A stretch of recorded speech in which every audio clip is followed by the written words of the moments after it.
الرحمن الرحيم. الحمد لله نحمده ونستعينه ونستغفره ونؤمن به ونتوكل عليه ونعوذ بالله من شرور انفسنا ومن سيئات اعمالنا من يهده الله فلا مضل له ومن يضلل فلا هادي له واشهد ان لا اله الا الله وحده لا شريك له واشهد ان سيدنا مولانا محمدا عبده ورسوله صلى الله عليه وعلى آله وأصحابه وسلم تسليما كثيرا. أما بعد فقد قال الله تبارك وتعالى في كلامه المجيد والفرقان الحميد: أعوذ بالله من الشيطان الرجيم. بسم الله الرحمن الرحيم. يا أيها الذين آمنوا عليكم أنفسكم لا يضركم من ضل إذا اهتديتم إلى الله مرجعكم جميعا فينبئكم بما كنتم تعملون. آمنت بالله صدق الله العظيم وصدق رسوله النبي الكريم ونحن على ذلك لمن الشاهدين والشاكرين والحمد لله رب العالمين. رب اشرح لي صدري ويسر لي أمري واحلل عقدة من لساني يفقهوا قولي. ربي زدني علما ربي زدني علما ربي زدني علما. قابل قدر سامعین کرام، میرے عزیز دوستوں، میرے نوجوان ساتھیوں، سب سے پہلے تو ہم خود اللہ رب العزت کا شکر ادا کرتے ہیں کہ اللہ تبارک و تعالیٰ نے ہمیں اور آپ کو اس جمعہ کی عبادت کا مجلس میں جمعہ کی نماز سے پہلے تھوڑی دیر بیٹھنے کی توفیق نصیب مرحمت فرمائی ہے. میرے دوستوں، اللہ تبارک و تعالیٰ نے اس کائنات کے اندر بے شمار مخلوقات پیدا فرمائی ہیں، اور ان بے شمار مخلوقات میں اللہ تبارک و تعالیٰ نے ہم سبوں کو حضرت انسان جیسی پاک اور محترم بنا کر کے بھیجا. اور اللہ نے فرما دیا: وَلَقَدْ كَرَّمْنَا بَنِي آدَمَ، کہ ہم نے بنی آدم کو عزت و افشائش عزت عطا فرمائی ہے. ہم نے بنی آدم کو عزت عطا فرمائی ہے اور بنی آدم کو بہتر اور مقدس بنا کر کے بھیجا. اور ایک ایک بنی آدم مل کر کے، ایک نوع انسان، صنف انسان مل کر کے ایک معاشرہ کی تشکیل دیتا ہے، ایک معاشرہ بنتا ہے. جو بھی آپ کے سامنے آیت مقدسہ کی تلاوت فرمائی گئی سورۃ المائدہ کی آیت مبارکہ ہے. اس آیت میں اللہ تبارک و تعالیٰ نے ہماری دکھتی ہوئی رت کو پکڑا ہے، ہماری دکھتی ہوئی رت کو پکڑا ہے، اس بیماری کی تشخیص فرمائی ہے، اس بیماری کی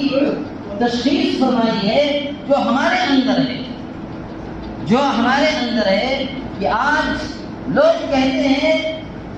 کہ معاشرہ بگڑتا ہوا چلا جا رہا ہے. لوگوں کے اندر یہ چنگوئیاں پائی جاتی ہے آپس کے مذاکرے میں، آپس کے تذکرے میں، کہ معاشرہ بگڑتا ہوا چلا جا رہا ہے، معاشرے میں برائیاں بڑھتی ہوئی چلی جا رہی ہے، معاشرے میں اصلاح کی کوششیں ہونے کے باوجود بھی وہ خاطر کا فائدہ دکھائی نہیں دے رہا. خاطر خواہ جو فائدہ ہونی چاہیے وہ فائدہ دکھائی نہیں دے رہا ہے. ایک طرف آپ دیکھ لیجئے، لاکھوں جلسے جلوس، لاکھوں اجتماعات، لاکھوں انسانوں کے سدھار کرنے کے لیے، انسانوں کو سیدھے راہ سے لانے کے لیے کتنی جماعتیں، کتنی پارٹیاں، کتنی انجمنیں قائم کی گئی. لیکن جب جیتی جاگتی زندگی میں انسان جب چل کر کے دیکھتا ہے، گراؤنڈ حالت میں، زمینی استر کی حالت میں جب چل پھر کر کے گاؤں در گاؤں، شہر در شہر، علاقے در علاقے میں جب پھر کر کے دیکھا جاتا ہے تو ایک طرف اصلاح کی کوششیں الگ دکھائی دیتی ہے، جو اکا دکا مثالوں میں پائی جاتی ہے کہ کچھ لوگ کی اصلاح آ رہی ہے، کچھ لوگوں کی اصلاح ہو رہی ہے، لیکن گاؤں در گاؤں، شہر در شہر میں جو برائیاں عام ہوتی ہی چلی جا رہی ہے. آپ کسی بھی کورٹ کچہریوں میں جا کر کے دیکھ لیں، رشوت کا بازار کرنے ہیں. آپ کسی بھی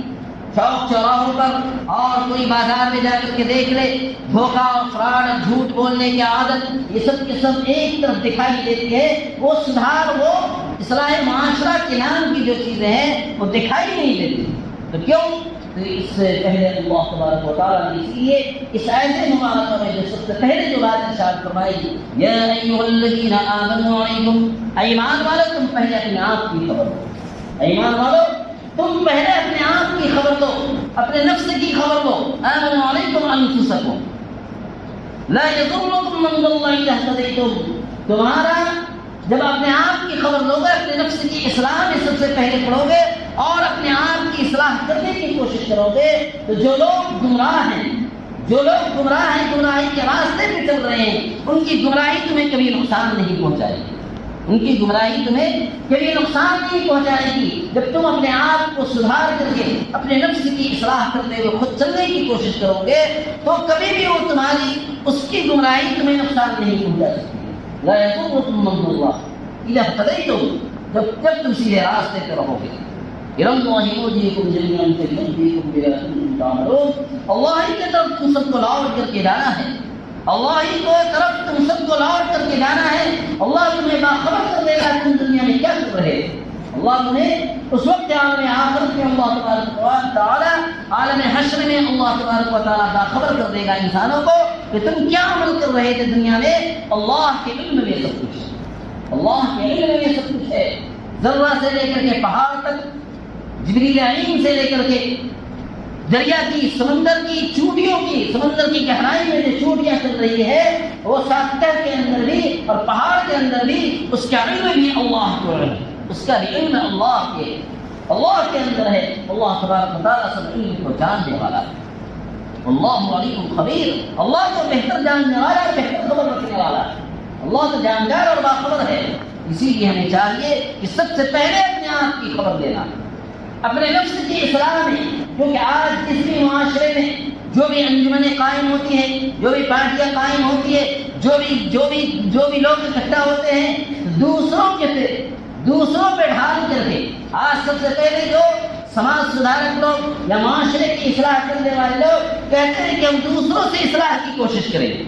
اپنے آپ سے نہیں، اپنے گھر والوں سے نہیں، بلکہ کہتے ہیں کہ ہم دوسروں سے اصلاح کی کوشش کریں گے اور دوسروں کو سمجھتے ہیں کہ دوسروں کی اصلاح کر دیں گے تو ہماری اصلاح ہو جائے گی۔ کبھی بھی ایسا نہیں ہو سکتا ہے، اگر ہر شخص یہی چاہے گا ہم دوسروں کی اصلاح کرے اور اپنے آپ کی اصلاح نہ کرے، اپنے بال بچوں کی اصلاح نہ کرے، اپنے گھر والوں کی اصلاح نہ کرے، اپنے مستورات کو سیدھے راستے پہ لانے کی کوشش نہ کرے، تو کبھی بھی اصلاح کی کوشش کبھی بھی کارگر نہیں ہو سکتی،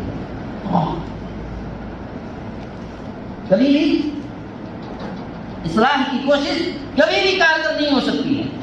اس آیت مبارکہ میں ایک دکھتی مرد کو پکڑا گیا، ایک بیماری کی تشخیص کی گئی ہے کہ سب سے پہلے اپنے آپ کی فکر کرنا ہوگا۔ حضرات صاحب کرام کیا پردے اور دیکھیے، حضرت حنظلہ رضی اللہ عنہ فرماتے ہیں کہ اللہ کے رسول کی مجلس میں جب میں ہوتا ہوں، اللہ کے رسول کی مجلس میں جب میں ہوتا ہوں تو میری یہ حالت ہوتی ہے کہ لگتا ہے کہ جنت کا تذکرہ جب ہوتا ہے تو جنت میرے نظروں کے سامنے ہوتا ہے، جنت کا تذکرہ ہوتا ہے تو لگتا ہے کہ نظروں کے سامنے ہوئے میرے جنت، اور جب جہنم کا تذکرہ اللہ کے رسول صلی اللہ علیہ وسلم فرماتے ہیں تو لگتا ہے کہ جہنم کی وعیدیں اور جہنم کا خوف اور جہنم کا ڈر ایسا دل میں سما جاتا ہے کہ لگتا ہے کہ میں نظروں سے میں دیکھ رہا ہوں، لیکن جب میں اللہ کے رسول کی مجلس سے میں اپنے گھر بار میں چلا جاتا ہوں، کاروبار کی مجلس میں چلا جاتا ہوں، کاروبار والے عمل میں چلا جاتا ہوں، کاروبار کرنے لگتا ہوں، تو اس وقت ہماری کیفیت بدل جاتی ہے، اس وقت ہماری وہ کیفیت نہیں رہتی ہے، وہ کیفیت میں چینجنگ آ جاتا ہے، بدل جاتا ہے۔ حضرت حنظلہ رضی اللہ عنہ کو یہ ڈر لاحق ہوا اور ایک مستربانہ حالت میں اور ایک چیختے ہوئے اور ایک بے چینی اور درد کی حالت میں اللہ کے رسول کی مجلس میں سے حاضر ہوتے ہیں اور فرماتے ہیں کہ اللہ کے رسول میری یہ حالت ہے، لگتا ہے کہ نافقہ حنظلہ تو لگتا ہے کہ منافق ہو گیا،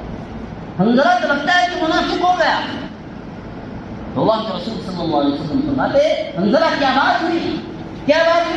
کہتے کہ جب میں آپ کی مجلس میں ہوتا ہوں تو میری کیفیت کچھ اور ہوتی ہے، جب میں آپ کی مجلس سے چلا جاتا ہوں تو میری کیفیت میں تبدیلی آ جاتی ہے، چینجنگ آ جاتی ہے۔ کیا بات ہے کہ میرے اوپر کی حالت کچھ اور ہے، پھر اندر کی حالت کچھ اور ہو جاتی ہے، تو لگتا ہے کہ حنظلہ تو منافق ہو گیا۔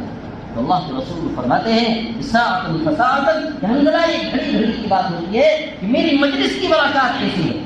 میری مجلس کی برکات کی وجہ سے وہ لگتا ہے کہ جنت آپ کے سامنے اور جہنم آپ کے سامنے اور وہ حالت ہو جاتی ہے، لیکن آپ جب دوسری جگہ جاؤ گے، آپ بال بچوں میں رہو گے، آپ کاروبار کی حالت میں رہو گے تو کیفیت بدل جائے گی۔ اگر وہی حالت جو رہے جو ہماری مجلس میں ہوتی ہے تو تم سے تو فرشتے پھر آ کر کے مسافت کرنے لگے۔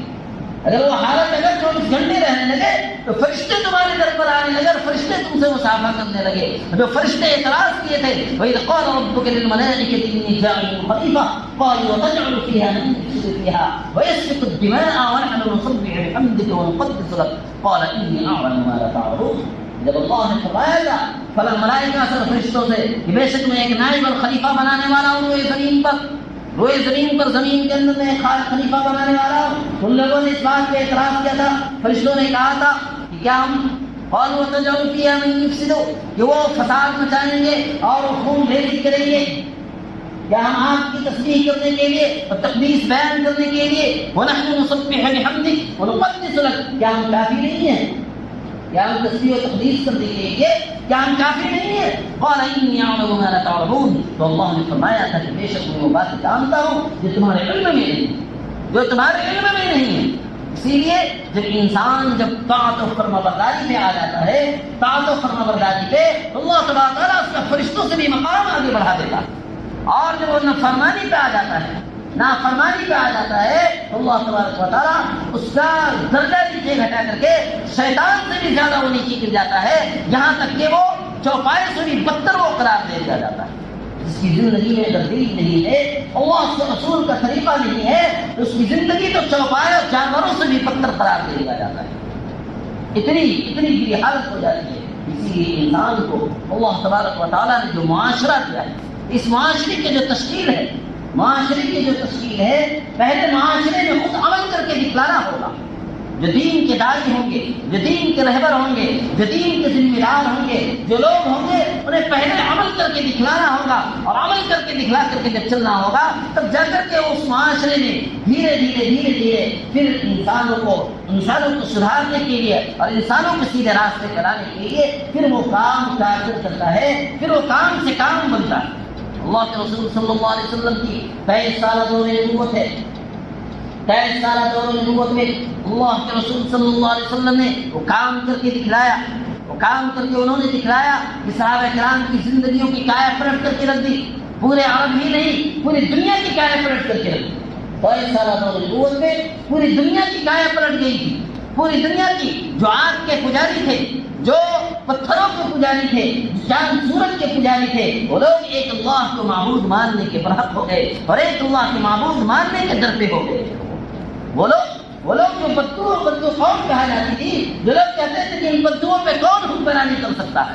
کون حکمرانی کر سکتا ہے، اللہ تبارک و تعالیٰ نے رہبر اور قہرو بنا کر کے بھیجا۔ رہبر پوری دنیا کے لیے رہبر صحابہ کو بنا کر کے بھیجا، پوری دنیا کے لیے مشعل راہ بنا کر کے پھر بھیجا، پوری دنیا کے لیے صراط مستقیم کا راستہ دکھلانے والا ما انا علیہ واصحابی، جو میرے طریقے پر اور جو میرے صحابہ کے طریقے پر ہوگا وہی کامیاب ہوگا، اس کے علاوہ جو طریقہ اختیار کرے گا وہ ناکامیابی اور نامرادی والا ہوگا اور جہنم کی طرف لے جانے والا ہوگا۔ ما انا علیہ واصحابی، تو اللہ کے رسول صلی اللہ علیہ وسلم نے 23 سالہ دور نبوت، اللہ کے رسول صلی اللہ علیہ وسلم عام لوگوں کے یہ حکم دیا کہ 5 وقت کی نماز ادا کرو، 5 وقت کی نماز ادا کرو، لیکن خدا آپ صلی اللہ علیہ وسلم 8 وقت کی نماز ادا کرتے تھے،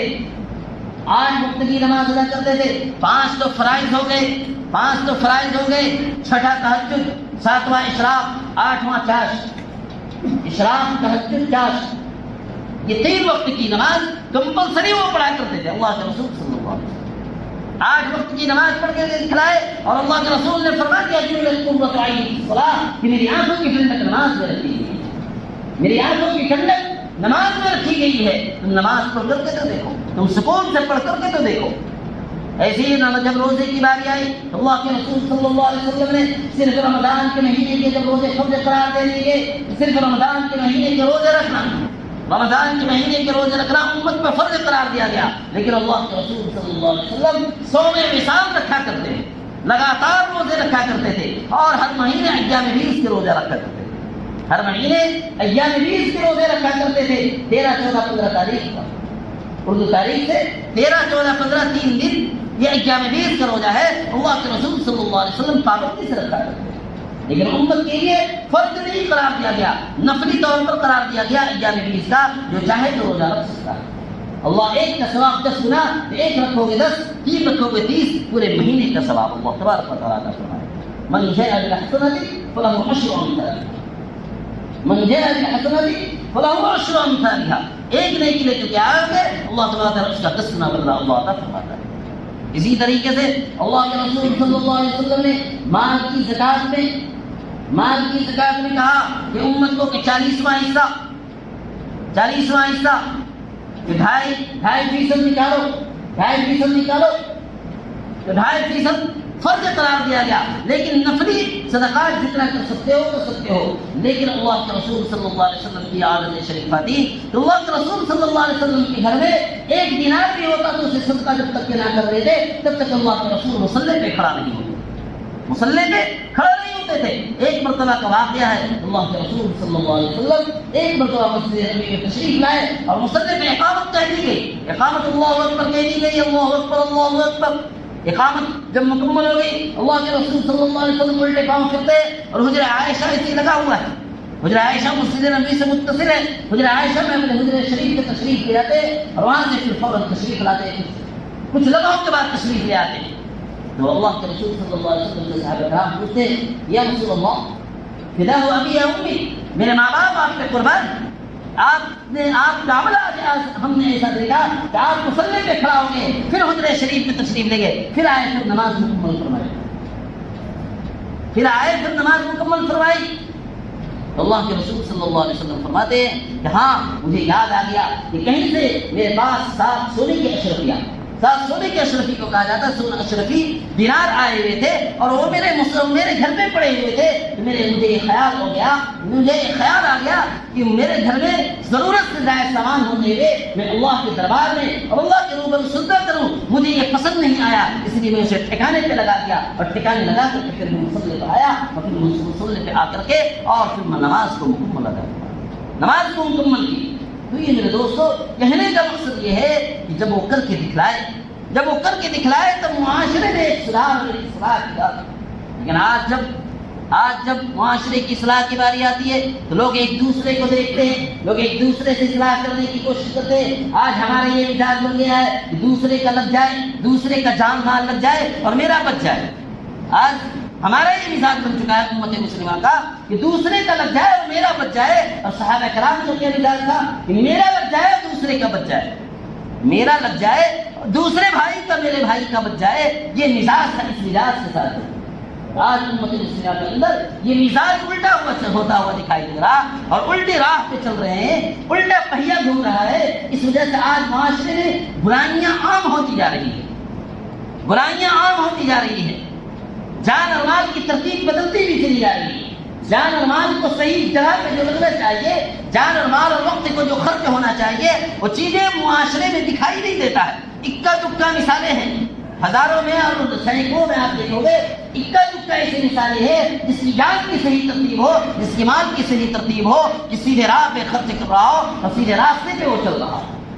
سیدھے راہ پہ خرچ کر رہا ہو اور سیدھے راستے پہ چل رہا ہو۔ آج ہمارے معاشرے میں چاہے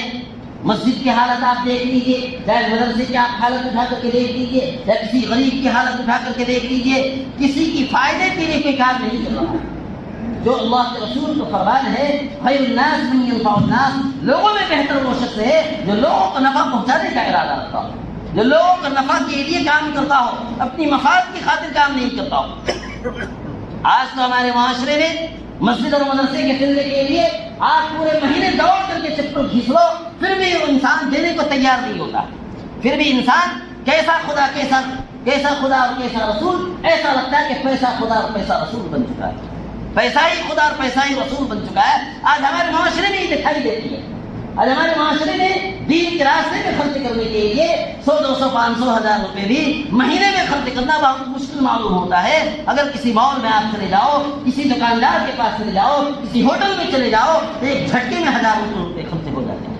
ایک جھٹکے میں 1000 روپے 10 منٹ بھی نہیں لگتے ہیں، انسان کا خرچ ہو جاتا ہے۔ لیکن جب دین کی باری آتی ہے، جب معاشرے میں خرچ کرنے کی باری آتی ہے، جب مساجد اور مدارس کی باری آتی ہے، تو لوگ اوپر سے نیچے دیکھتے اور کہتے ہیں کہ میں تو فقیر ہوں، میں تو اس قابل نہیں ہوں، میں تو اس قابل نہیں ہوں کہ میں مہینے میں بھی میں امداد کر سکوں، میں مہینے میں بھی میں امداد کر سکوں۔ حالانکہ اس کی فضول خرچیاں اتنی ہیں، اگر وہ فضول خرچیوں کو روک لے تو ہزاروں روپے وہ اللہ کے راستے میں دے سکتا ہے، ہزاروں روپے بھی وہ اللہ کے راستے میں دے سکتا ہے۔ ارے ہمارے معاشرے میں ایسے لوگ بھی ہیں جو ہمارے انجمن سے قائم ہیں، انجمن سے متصل جڑے ہوئے ہیں، لیکن 1 روپے دینے کا نام نہیں دیتے، 1 روپے بھی ان کا خرچ نہیں ہوتا ہے۔